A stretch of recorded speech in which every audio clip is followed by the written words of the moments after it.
So I was saying we're just chatting during the break. I'm sorry, kind of a little dead air there. So I'm a big baseball fan. We've talked about this on the show before. Robbie Hart, who is a Montreal producer, filmmaker, has got a brand new movie. It is called Nos Amours, the Saga of the Montreal Expos. A couple of people have already seen it. You showed this at Expos Fest, which is about last weekend. Last Thursday, exactly. So first of all, welcome. Thank you for coming in. Thank you for having me on the show. I'm a huge fan of the Expos. I had a chance to see the film. It's pretty amazing. And one of the things, you can talk about the film in general, but Sure. I think we should point out one of the things you're going to discover when you watch this film, and it's going to go into wide release, is where that ballpark was going to go if we ever managed to get a team back here. Not only where it was going to go, but how it would look. How it would look, right. And all the amenities and just the whole concept and the space and the views. And Never stuff. been seen before, right? In the film. Never before. No, never before. No. I had seen them, of course, but I mean, the scene is shot with Stephen and Charles in his home in Westmount, and Charles sees it for the first time. Yeah, which is interesting. So Stephen Brofman has got the plans.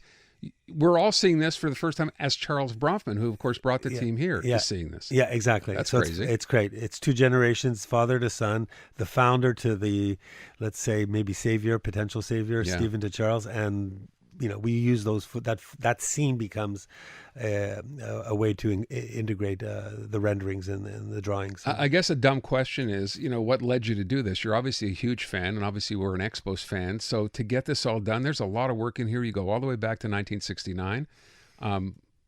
This a work of love for you? Yeah, for sure. It's a passion project. It was to do something for 12 years. You got to have a passion and commitment to follow the story.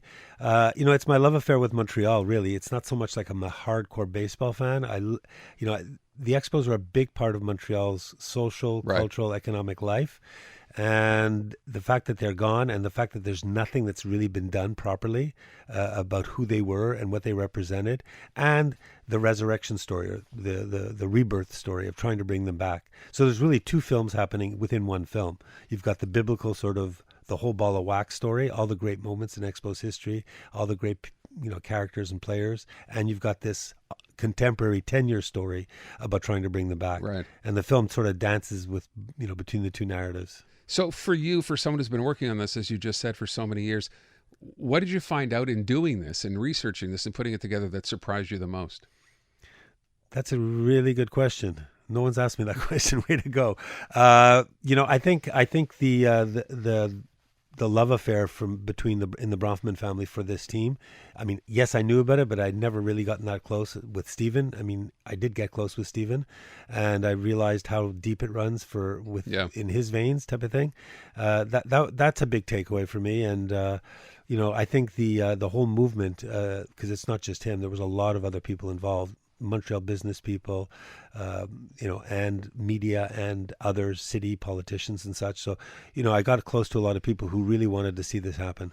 I got the sense, too, in watching the film that at the end, when Montreal, if you want to call it, got blindsided by Tampa, or at least by the National League at the time, or by baseball at the time. Major League Baseball, yeah. Stephen, there's a little bit of resentment there. He really, I didn't know this. I just thought, a lot of people thought it was never going to happen. He thought it was. He thought this was likely to happen, where Tampa Bay would split its season, half here, half in Montreal. He's angry. There's bitterness, for sure. There's bitterness, disappointment. It's like we had a runner. The bases were loaded, basically, or we had a runner on third. And there was no game. In 2012. I mean, there was no talk of baseball coming back to Montreal. We were still basically in mourning for 8 years. And so that story from 2012 really starts to pick up steam. You know what I mean? The Blue Jay games, the Peel Basin Stadium, and then suddenly there's the Sister City project. And that got, a lot of mojo from Major League Baseball, from Rob Manfred. And, there were a lot of things that took place that made it seem like it was going to happen. And the executive shot it down. Not all of them. There was a vote between 10 people. That's really what it came down to. Pull the rug out for Montreal. Does he think now, given the bitterness that you just mentioned, does he hold out hope that baseball ever comes back here? Well, you see how he ends the the movie ends. He says, I haven't heard the fat lady sing, and Yeah. who knows what can happen in life. Anything can happen in life. And, you know, I think he's still reeling from it, but there's other people in the city. Major League Baseball is going to expand. They want another market. They want 2 other markets. And Montreal, I think, and the film and the process and the journey really showed that we are ready. We're prepared to, you know, to reboot with Major League Baseball. And the film is like a testimonial to that.